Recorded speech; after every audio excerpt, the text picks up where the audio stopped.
central money I'm gonna teach. A much better world is in our reach. Yeah, yeah, yeah. The Bitcoin beach. Vamos a la playa. Yeah, yeah, yeah. The Bitcoin beach.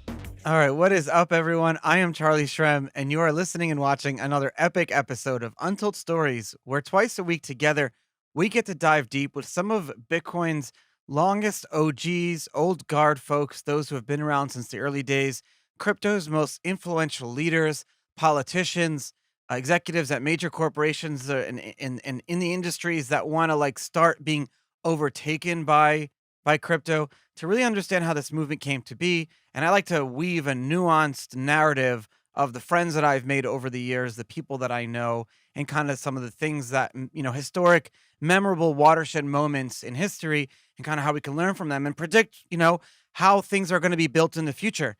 And so I'm really excited about today's show. Aaron, first of all, before I give you the introduction, you are one of the first people I actually met in this space, probably almost 10 years ago. Thanks for taking the time and coming on Untold Stories. It's my honor and a pleasure. Thank you. My honor, your honor. I feel like it's my honor. We've never really had the time over the years to sit and had a longer conversation. I guess you take for granted and you take advantage of the people that have just been around the space for your long time. You consider them family, and you always assume that they're going to be like the constant trailblazers. And when it's funny, so to give a little bit of background, you're an entrepreneur, consultant, writer, film producer specializing in Bitcoin and blockchain technology. But I know Bitcoin is really closest to your heart. Your company, BitFilm, which has been around since the early days of Bitcoin, creates commercials for clients, but mostly for Bitcoin and blockchain startups, and mostly for things that you're feeling and for the people that you know. You've been actively using your art, your creative technique, your passion, your love for all that is Bitcoin since 2011, writing about it, organizing events and meetups. But really, more importantly, dude, I talk about you all the time on the show. You were one of the founders of the Berlin Bitcoin community, and other than kind of the California and New York Bitcoin community from 2011 to 2013, this was the place.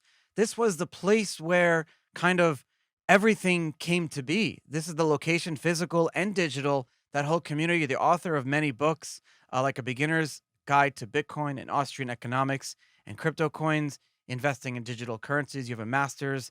You've been on all over TV and film, from American media to other media, to Middle Eastern and Russian media to Latin American media. You've been all over. And I'm excited to talk to you about like the early days of Bitcoin, kind of some of the cool stories, how you got involved, maybe some of like the meme stuff over the years, BitFilm, your new project that you're putting out art on. Where should we start? I mean, you were just at Bitcoin Miami last week.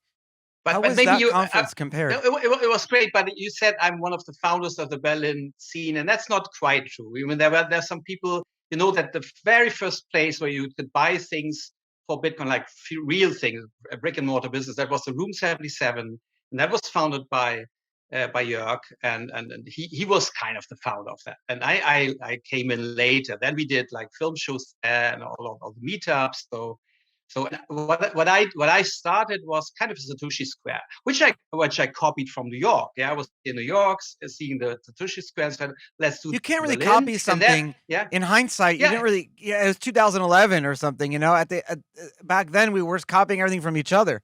It's fine. We are all open source. And I asked the guy who founded it and said, yeah, sure, do it. And we just renamed it. We called it Bitcoin Exchange Berlin. And we had a great venue. And we had like funny hats and chalkboards where you could write the price on. And that developed in a really long running meetup. Now I don't live in Berlin anymore, so I don't do it anymore. But I said for a while there were like 3 different meetups. So there's a lot of things going on in Berlin.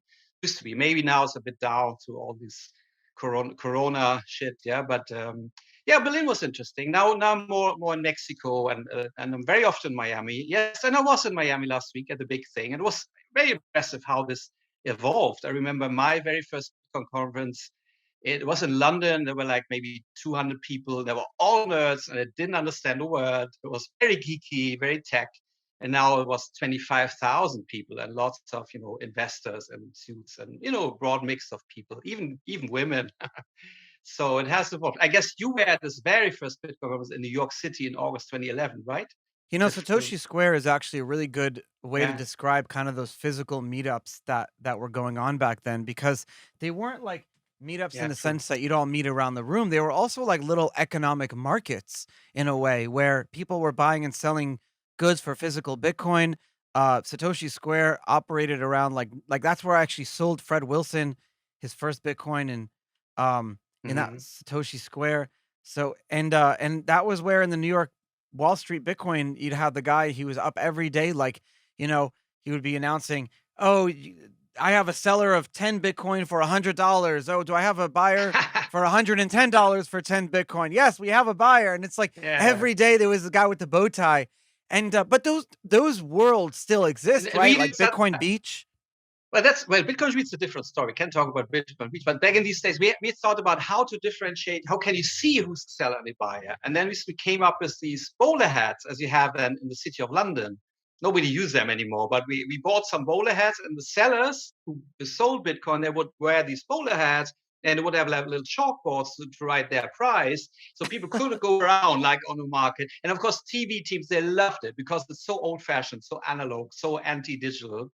So, but then I think the focus shifted. Then we had all the time like famous speakers, and it was more about the interaction with the speakers.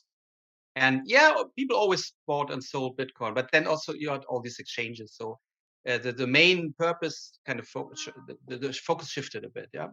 What you're talking about though is really the roots of Hmm. crypto and Bitcoin subculture, because you had this, remember we were on forums, we were on Reddit and chat rooms. That's all where we existed. And that was kind of funky, magic internet money. We never took ourselves too seriously. So what you're talking about was that like around 10 years ago, you're talking about is this like, hey, we need to transfer the funkiness, not taking ourselves too seriously, but in the real world. And that was really, really important because the world still doesn't take us very seriously, and especially didn't back then. So the fact that we were able to kind of make fun of ourselves and ha ha ha, like go look at something else and we're just having fun here, but really we're like changing the freaking world here. Yeah, That but allowed us to have fun doing it. And kind of I brought absolutely. up Bitcoin Beach and Miami, El Salvador. You've been jumping around, following these Satoshi Square crypto culture communities around, and I love that, and I love following you Mhm. doing that because I haven't been able to really follow that as much. Uh, so you don't get are sometimes I get jaded that these communities don't exist anymore. That the early like fun is gone and it's just suits and I don't industry. agree. No, no, no. I don't think so. I think there's still this feeling of community, this like culture thing. People still wear Bitcoin T-shirts here. That's from the Mexican embassy, and you meet like-minded people. Yeah, of course. There's also a lot of business now. There are lots of companies, and it is taken more seriously. I mean, that was definitely something I take away from Miami. There were billionaires on the panel who said, "Oh, I discovered Bitcoin last year, and now I want to go, big into it." There were senators from Washington D.C. That it is taken. The president of El Salvador should have spoken. He had some trouble with the gangs back home, so he couldn't come. But it is coming to a new level, and I don't think it will lose that fun. Yeah, I mean, one thing, of course, it's sure. If in 10 years we still go to Bitcoin meetup and we still wear Bitcoin T-shirt, then something is wrong. Yeah, I think in 10 years it has to be everywhere, so people don't talk about Bitcoin. I mean, they just use it. Yeah, they don't identify as Bitcoiners. I remember in the early days of when the internet became popular, like early 90s, we had internet meetups. We had internet user meetups. And that sounds so ridiculous today because everybody uses the internet. So, of course, you will have specific things like for developers, or maybe just for Lightning, for this, for that. But just going and talking about Bitcoin, Yeah. I'm pretty sure in a few years this will be over, and that's a good thing. Yeah, I'm working towards that, and then we can talk about the gold times. Yeah, and it wasn't great back then when just a few people in some room in Kreuzberg would talk about. But we want the whole world to use it, right? I mean, that's the whole idea. We want to make the world a better place, not just some bar in Kreuzberg or Brooklyn. Yeah, You see this still happening in all of these different communities. true. Yeah. Yeah. Well, I'm very often in Latin America. There's a lot going on, yeah, especially in these countries like Argentina and Venezuela, where they have all these problems, hyperinflation and frozen bank accounts or that. They really know what they're talking about, and there's a much more passion behind it. Yeah, I think in the West, North, I don't know, you call it like US, Europe. Yeah, people like it. People are fascinated by the idea, but they don't really need it so urgently. But when you go to Venezuela, people need it to survive for their survival, right? Ah, this is a Yeah. very So good this is a very good point, right? So one mm, of the first places that we met was La BitConf in 2013 or 14 in yeah, Argentina. Dude, 13. It was the that was very the first best one. trip. Yeah, yeah. That was the best. I missed that was the best, probably my favorite, one of my favorite trips of all time. Roger Veer, Eric Voyes Yeah. was there. We were having a good time. But you just kind of put a light bulb in my head. Uh-huh. I remember walking around Buenos Aires and everyone was living a normal life, but at the same time, you're living in a world of, at the time it was like 9 or 10% inflation. Very similar to what we're going through in America now. And anyone who's less than 41 years old has never experienced any inflation ever. If you're older than 41, then you've experienced some inflation, but Bitcoin and crypto started to exist in these places where they had real inflation. We looked at that and we're like hyperinflation. But now our numbers in the US is the same type of inflation that Argentina was dealing with 10 or 20 years ago. It's like the same thing. And so now we're seeing why these things are actually important. It's That's a getting very more good and more point. important, of course. I mean, all these things was happening now between Russia and Ukraine. I mean, it looks like the age of the petrodollar is over. Yeah, that probably now you have to buy your oil in yuan and ruble. I mean, this monopoly of the US dollar is obviously fading away, and I think that's also a good thing. Yeah, that it's should be more fair. Yeah, and maybe Bitcoin will take over. I mean, but we will have some difficult times ahead of us for sure. We will see hyperinflation, probably even big economic crisis. And that's of course not a good thing, but it is good for Bit. If you have Bitcoin, then you're I'm on the safe scared. side, right? Yeah, We've yeah. been calling this for like 10 years. We've been saying this was going to happen, but now that Mm. it's actually coming closer, it's like it's scary. What do we do? How do we protect ourselves and our families?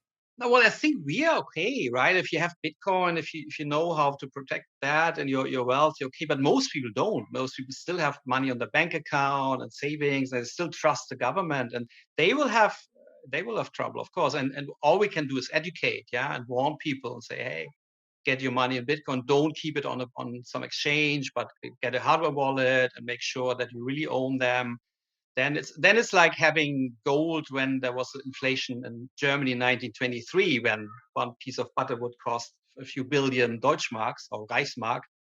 I mean, but of course, it's not nice to be in the middle of misery and people suffering. Yeah, I'm not looking forward to that. But hopefully, then after the crisis, something new can come up from that. Yeah, like phoenix from the ashes. Yeah, hopefully.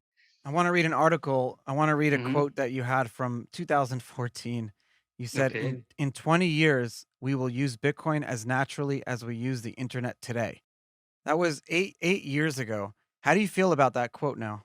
Well, we're nearly there already. I Yeah, mean, if you go right? to El Salvador, well, if you go to El Salvador, I was there in November, and you could use Bitcoin everywhere, yeah, to pay your Uber, to go to McDonald's, everywhere, and even like some booth at the street where you can buy these like pupusas, they call it, I think the Lightning Network makes a big difference, yeah, because Bitcoin is great for like larger payments and it's not so urgent. But if you want to buy some little, some taco on the street, yeah, you don't want to wait for 10 minutes. Yeah. And that's why the Lightning Network is amazing. So basically, the whole El Salvador thing is only possible through Lightning. Yeah. It's basically a Lightning Network beach, yeah, not a Bitcoin beach. And now the whole country has become that. And I think many countries now look at that. Yeah. The next question, the questionnaire Yeah. asked you, this was 2014, and he said, Bitfilm's been going from strength to strength since your last interview. Oh, when was your last interview before that? That was early enough, but we go, uh, uh, yeah, a year earlier. But you said we're currently working on a video trailer for the Bitcoin conference in Rio, an explanatory video for Decentralized Exchange, and a short ad for the Book of Satoshi, and on a documentary about the dark web for a public television station. Uh, you were doing a lot back then. What are some of the things you're working on now? Well, there's one thing we do, a short explanatory. There's this short 1-2 minutes for a thing called Crypto Racetrack. It's a company from Mexico City, and they do. You can bet on not race horses, but actually these speed races, like in Star Wars, you know. And every one of those represents either Bitcoin, Ethereum, or Cardano, and you just bet on them. But their real life performance makes you win or not. Yeah, so it's a very playful win to invest in derivatives. Yeah, it's complicated things. So, and this is a 3D animation, very action driven. And the other thing we work on is an animated series. It's not crypto, but it's very libertarian. So it's a version of a libertarian book. But we're still in the process, so I cannot tell the name. But this will be long ongoing thing. Yeah. Have you found like distribution channels where crypto or Bitcoin or libertarian folks like watching and taking in content? Yeah, I mean, there are lots of YouTube channels all over. Yeah, there's so many people who talk about Bitcoin and we can learn things. That's great. That has grown a lot. Yeah, I think in the mainstream media, it's not so much. And they usually just say stupid things about that it wastes too much energy. But a real like a TV channel about that would be nice. Yeah, but I mean, the internet does the job pretty well. Yeah, I mean, YouTube and Vimeo and all these. Maybe the decentralized platforms should grow. Yeah, we don't depend on Google whether they or YouTube whether they accept your channel or not, or just arbitrarily close it down. It should be censorship resistant. So it would be good to have like a YouTube blockchain base Yeah, and without censorship. it would Yeah, that would be be a great thing. it would be like kind of again it would be like sacrilegious if we launched a, full-time YouTube channel because then it's on a centralized platform. Like how could we launch a decentralized technology on a centralized platform? We need to launch like some sort of decentralized distribution channel where we know we can't Yeah. be shut down and people can maybe earn some rewards or something like that. Yeah, they exist. Yeah, library and whatever. The problem is I wanted to use it, but then they wouldn't accept the size of my video. Yeah, they technically, I mean, I think they're not there yet. Yeah, and I'm not so like puritan that it has to be. I mean, of course, the ideal is everything in the world is decentralized, but we also have to be realistic. And when everybody's on YouTube, then of course we use it. Yeah, even if it's not perfect, whatever we do, it's better to reach somebody on a centralized medium than not to reach somebody on a decentralized, I would say. Yeah.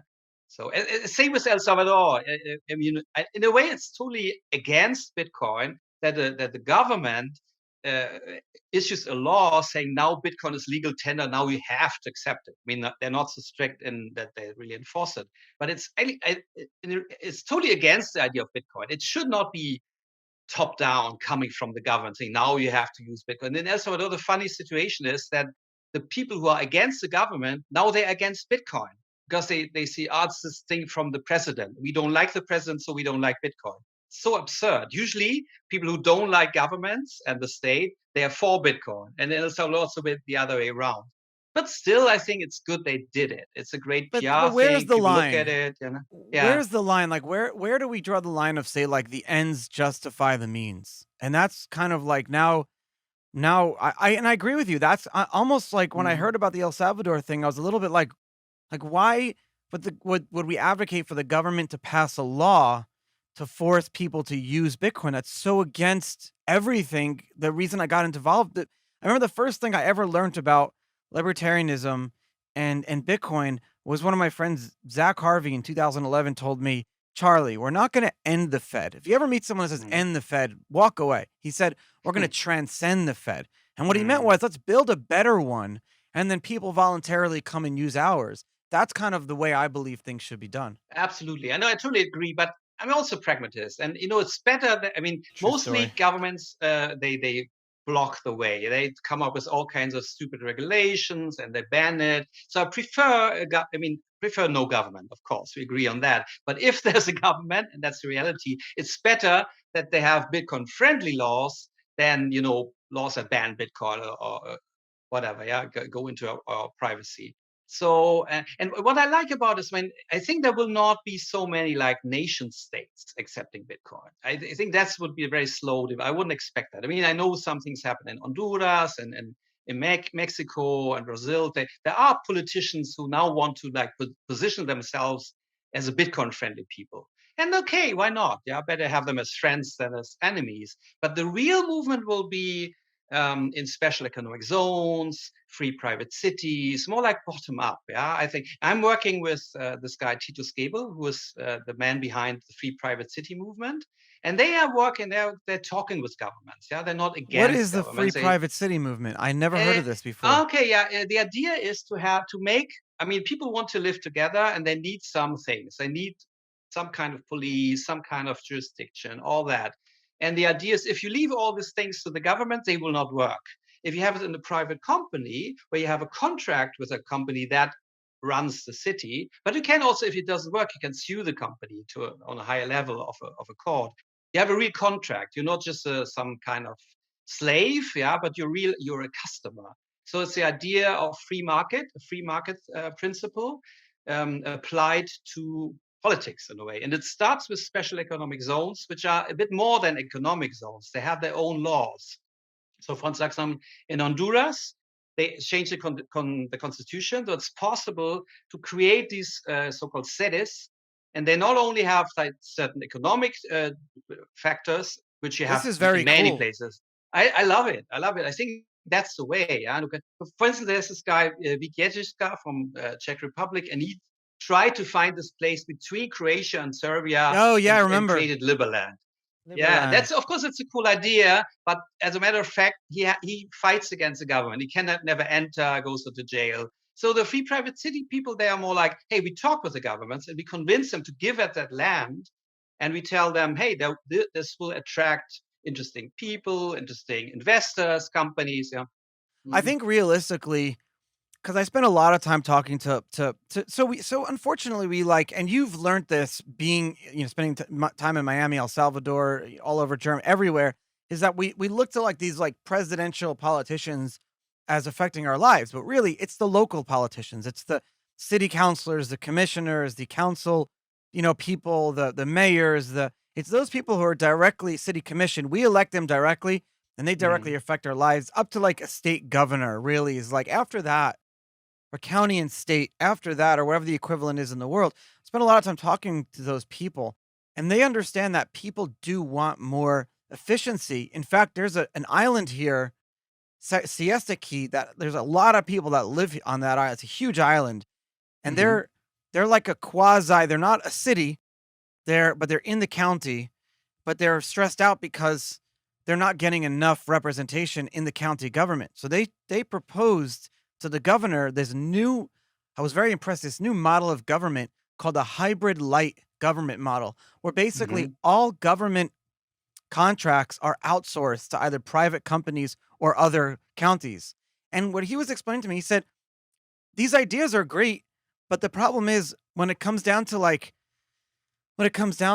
murder, rape, domestic violence, like really violent like problems like that, these like new free private cities just don't have the enough capability to manage those things. So citizens aren't willing to like give that up yet. You kind of follow where I'm going with this? No, they need to have some kind of law enforcement, yeah, whether they call it police or security. You need that. I mean, of course, you cannot like just negotiate about everything. Yeah, About you private issues, can't. yeah, but when it comes to crime, of course. I mean, that's I think something. I mean, there are these models, yeah, but Hans Hermann Hoppe and anarcho-capitalism, and it's interesting, but it has never been tried. Yeah, so I think a certain level of policing is, but of course, it can be managed by a private company. Why not? Yeah. And then, of course, if it's on the more like global level, of course, these entities have to somehow cooperate. Yeah. If some criminal just escapes over the border, but we still have that problem. Yeah. If somebody is, a criminal in the US and then he, I don't know, flees to whatever, Mexico, Brazil, I think you still have to cooperate. But this can also be done by this network of private cities. I mean, it's all about decentralization, of course. And I totally agree. The closer you are to the people, the more the decisions are taken on a local level, and where you actually take part. I mean, Switzerland is a good example with these cantons, yeah, where basically all the interesting laws, important laws, are So on that cool. canton level, and these like sometimes just a few thousand people, right? Some are bigger, but and they have direct democracy, and the people can really vote about everything. And there is a federal government in Switzerland, but you hardly know the people. They're not so important. It's much more on the canton level, and there's definitely a way we should follow. And I really like this idea of the free private city because you really have a contract with it. It's not a government. Yeah, this it's a service provider. You have a contract, and if you get mugged on the street, but they guarantee you security, you can sue them for being mugged. Yeah, and they cannot just raise the taxes. You have a fee that you pay for the services. Yeah, for whatever.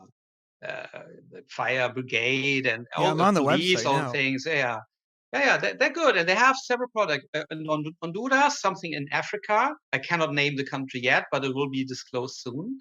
They also work. They're also working with all kinds of guns. The idea is when you once launch something successful, then many people will follow. It's a bit the idea how Deng Xiaoping transformed China from total communist, poor, to this economic powers. I mean, it's still communist, yeah. But what he did is not introducing free market capitalism in the whole country. He created one special economic zone, Shenzhen, close to Hong Kong, and it was so successful that everybody wanted to have these privileges. And now, like half of China is a special economic zone. They still don't have political freedom. Yeah, they're definitely not perfect. But this idea of starting small and then growing from there, I think that always works best, rather than saying now we have the law, the whole country should follow, but rather, I mean, El Salvador is so small that it's nearly like a special economic zone. It's just 6 million people. Yeah, I think it would be hard to introduce Bitcoin as legal tender in the US. But you can have whatever, a free private city somewhere,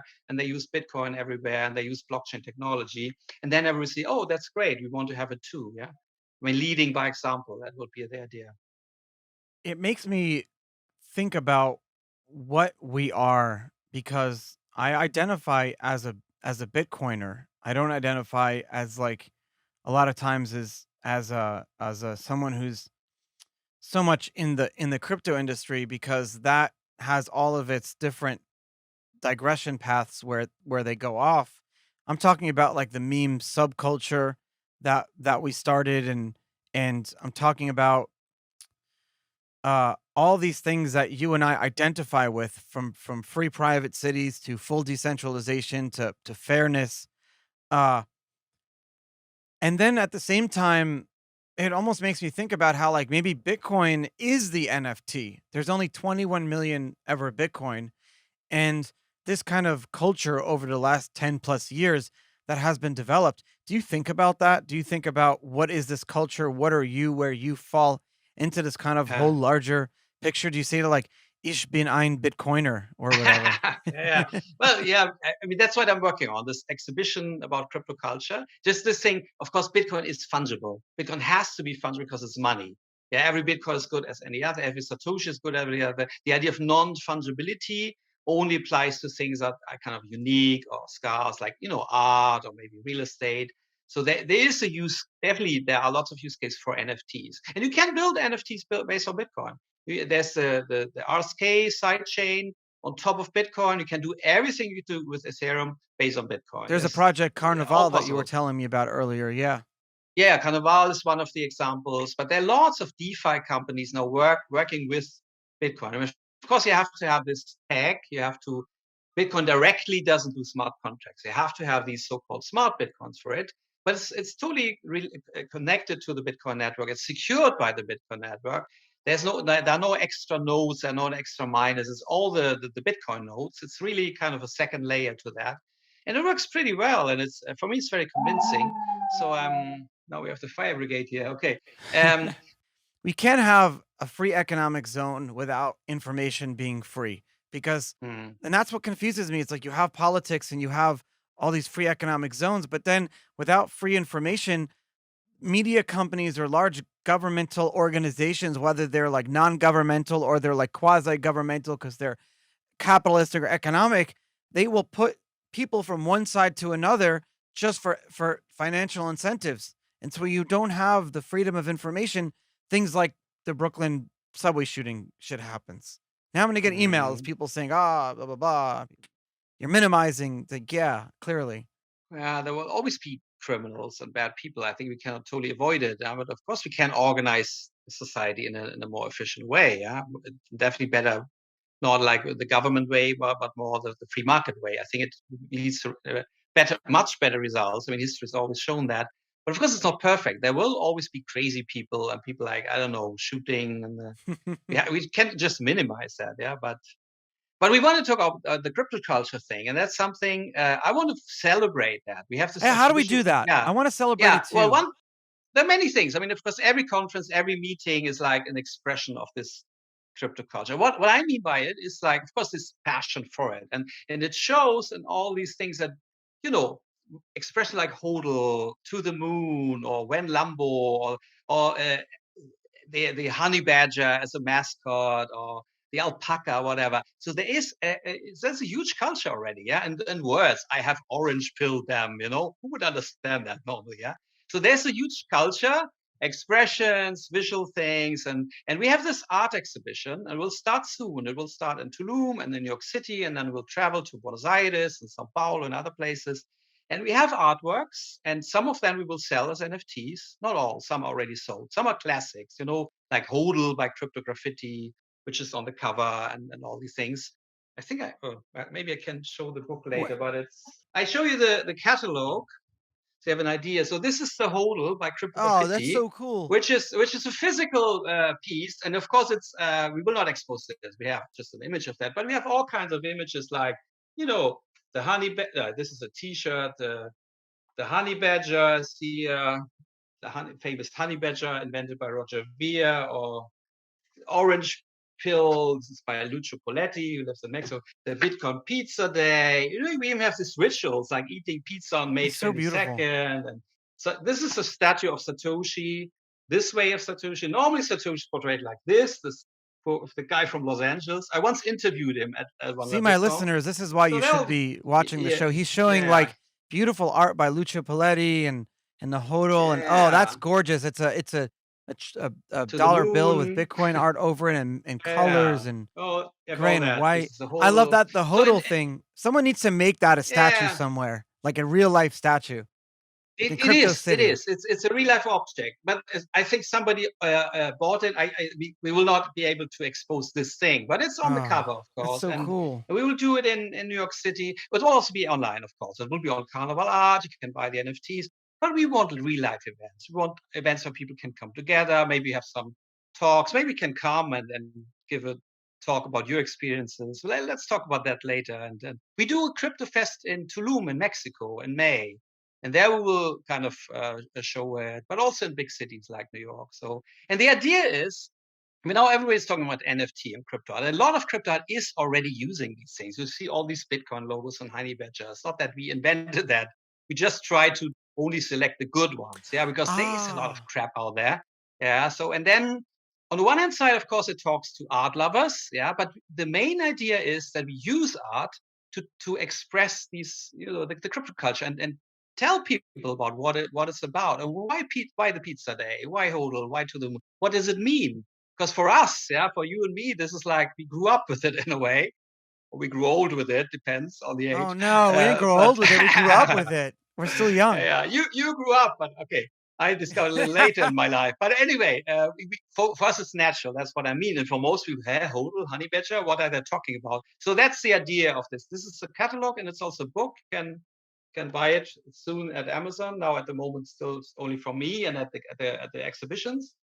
So the idea is to reach normal people, yeah, not the regular geeks who are already into it for the whatever, yeah, for the tech, but people who just want to. I mean, and that's the idea, to really bring it to a new level. And art is a wonderful medium for that. Yeah, what I observe when you go to a regular Bitcoin meetup, you have 90% men, right? When you go to an art meetup, you have like 50-50. You have lots of women, because I mean everybody loves art, and it talks more on and you reach people on an emotional level. And I think that's crucial, that you really reach people's emotions and say, hey, wow, you can really change it. Yeah.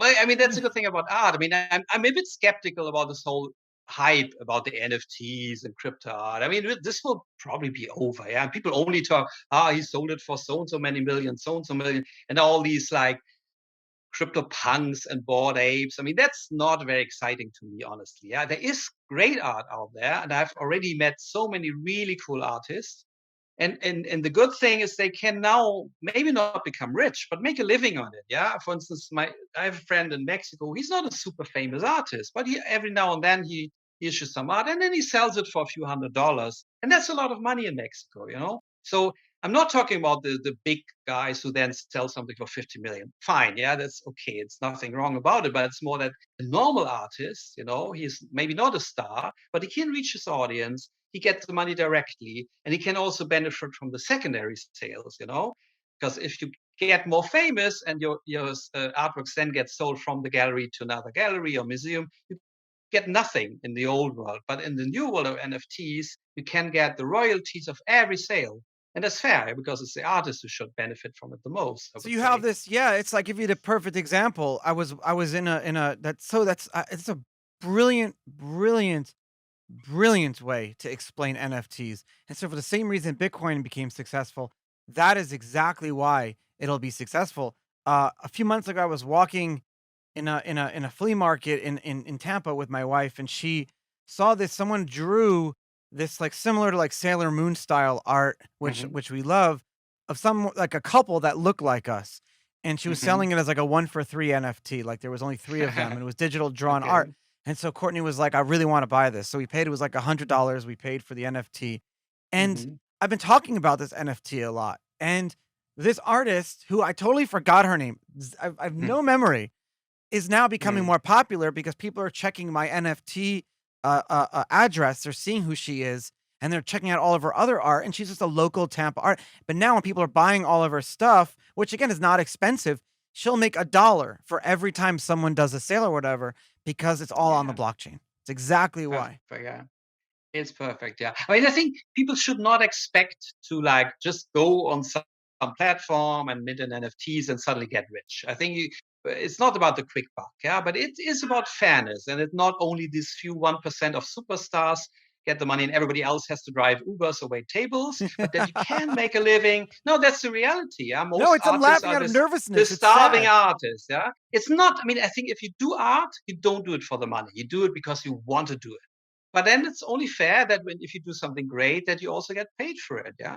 And now that we have these possibilities, we can reach an audience, the global audience through the internet, and so I'm all for this crypto art hype.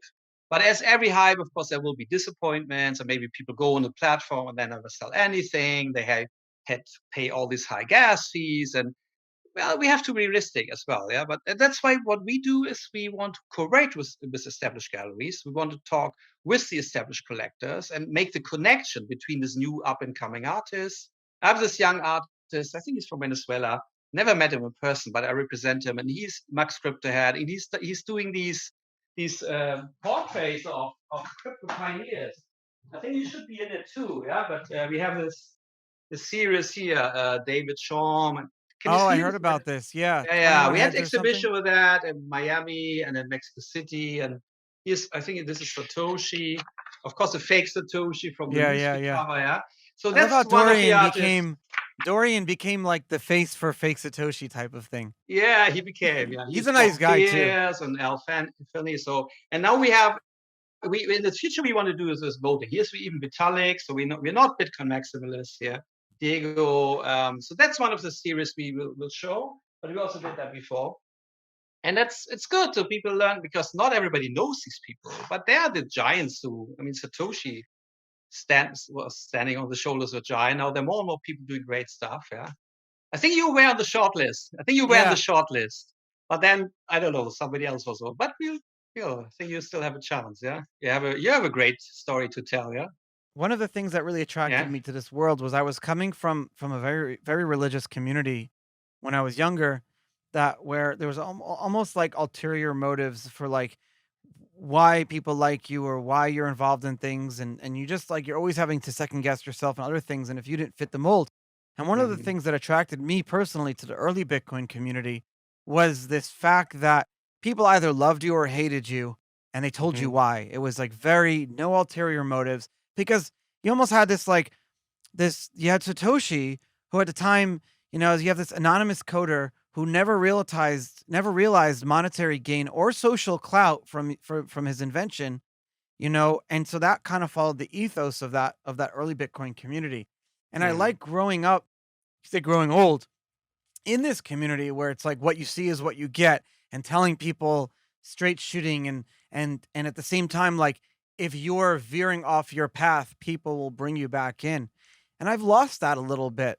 The Mhm. community has gotten bigger, culture has gotten bigger, spread out. A lot of the early Bitcoin people have left the space or are doing other things. And the kind of the community, I'm going to say for me personally, and you know where all the good pockets are, but the community for me has become a little diluted. And that's why I say I'm not doing enough to maintain that early culture. And I've personally noticed that I've become a little more personally insecure lately in my own life.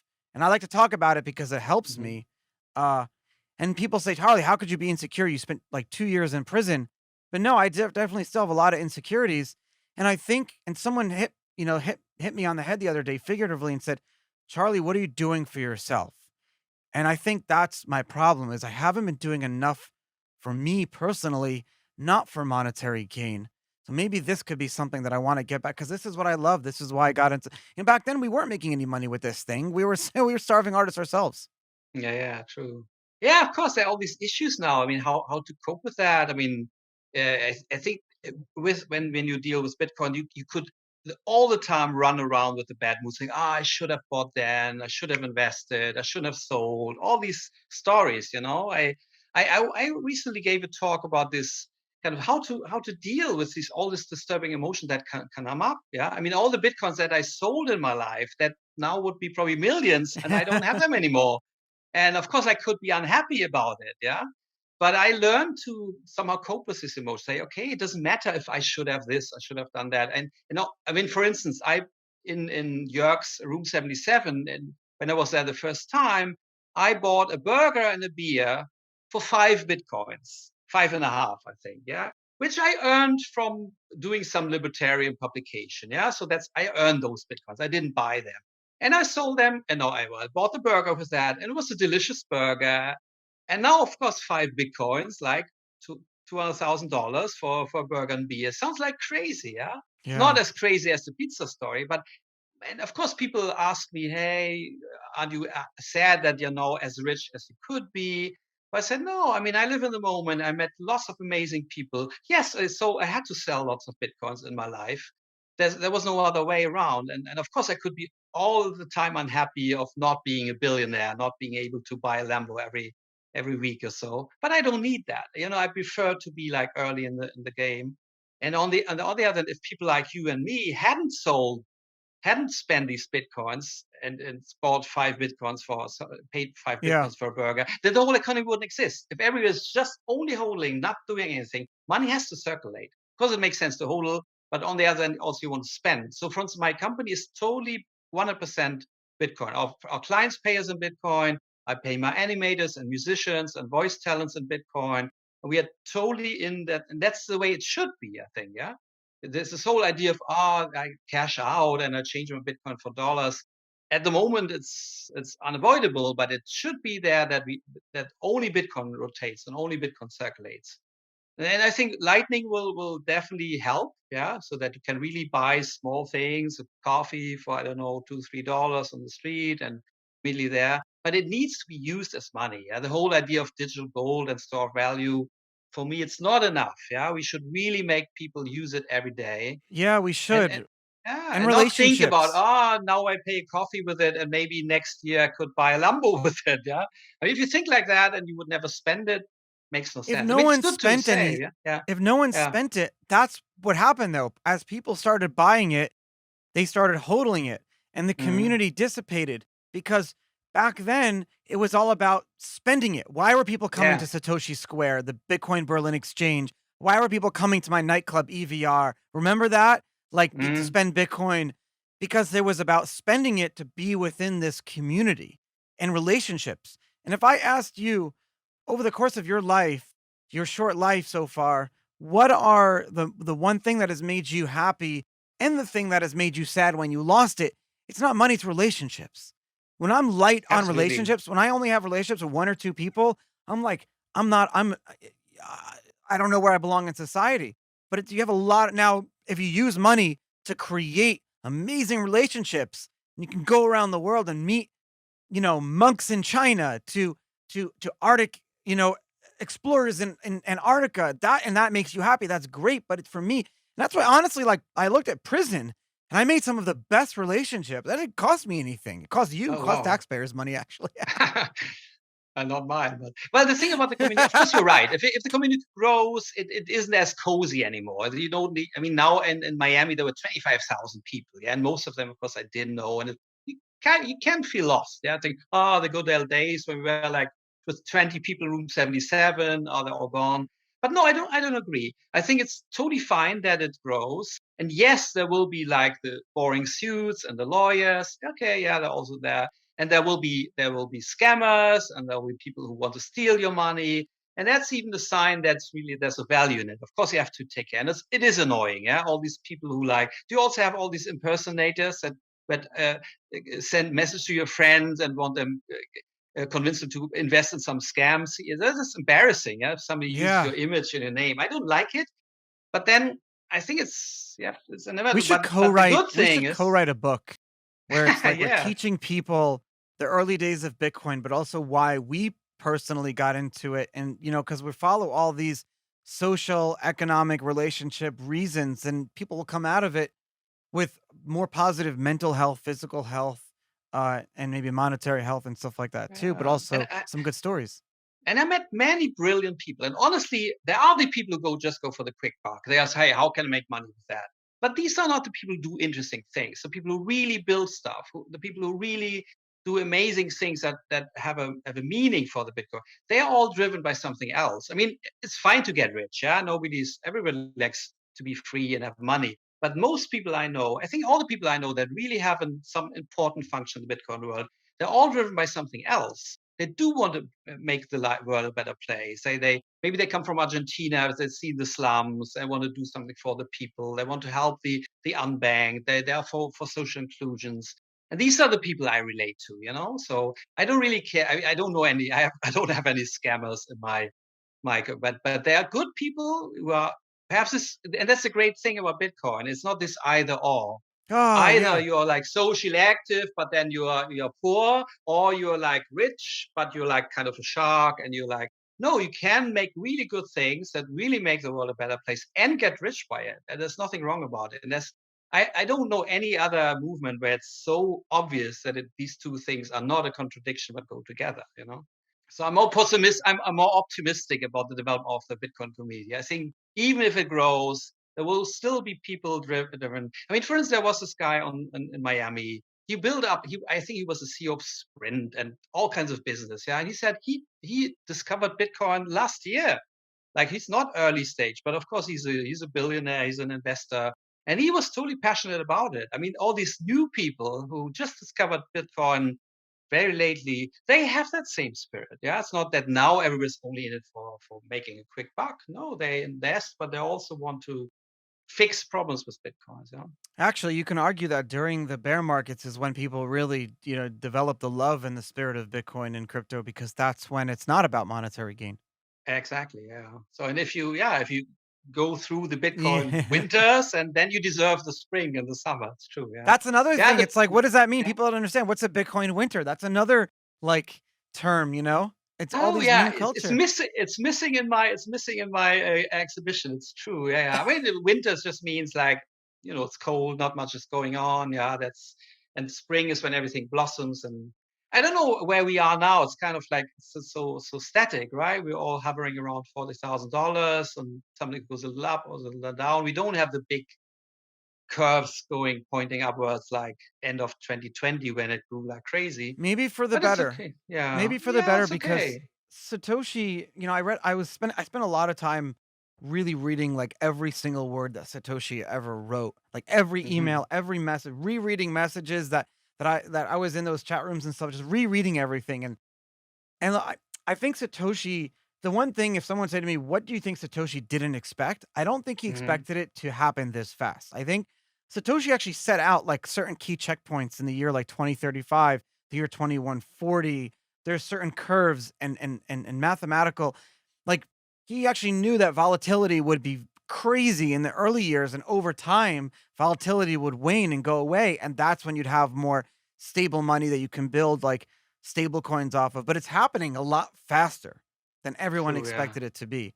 I think nobody could have expected that. Yeah, I think I remember when some guy said, Bitcoin will be $2,000. I said, come on, Yeah. that's not realistic. And now we had 40,000. Yeah, I mean, I totally wouldn't have predicted this development. Yeah, maybe hoping for it, but it's like, that's kind of crazy. Yeah. Can I Today, suggest one thing and before you go? One thing yeah, before sure, you of go. course, of course. There is a secret subway station that you can only Uh-huh, see. You can't get off the train. It's the oldest subway station. It's from in uh-huh. the early 1900s, and it's beautiful tile mosaic. And if you're, I Okay. forget which train, if you're on it, it still passes through, so you can stay Oh, on the okay. train after the last stop and Oh, see the cool. station. It's gorgeous. It's like being Nice. in a time travel movie. I think it's the 6th train. But Google secret subway Yeah. station. All you got to do is Okay. stay on the last stop, and it comes back anyways. You just don't Interesting. get off. It's Okay. Maybe beautiful. they tell about that in the museum. We'll see. Yeah. But if Yeah, you want you to got it. continue, of course we could do it. If you have so No, much Aaron, time thank for you. it. Yeah. We'll do a part As 2. you There's like. so much I want to continue talking to you about. We'll do another part Okay, 2. great. Let's do take Bitcoin two. Beach. And I want everyone you want to show the Bitcoin Beach video? everyone I oh, mean, I'm actually gonna play it at the beginning of the show, and then I'm gonna yeah, play the good. music video at the Okay. end, so Okay. I think you can check have out. to send you the file, right? Or did I do it? You did. You Because sent me everything. okay. Okay, perfect. Super good. Yeah. Yeah, it was a great fun to talk with you. And if you want to I miss you. We continue, gotta hang yeah. out again soon. I wanna do something with you. Okay, We'll great. talk later. Yeah, let's do that. Okay. Bye.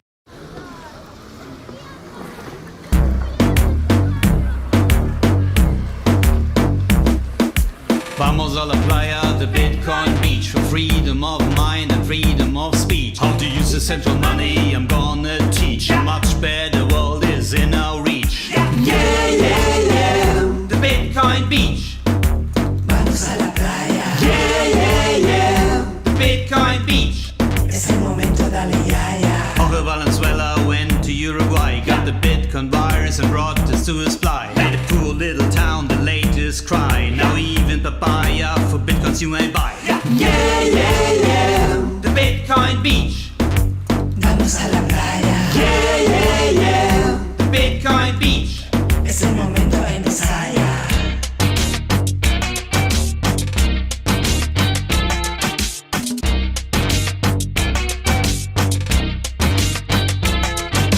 El Presidente came to the site, saw that everything works at the speed of light, saw the future of his country shining bright, and decided to join the freedom fight.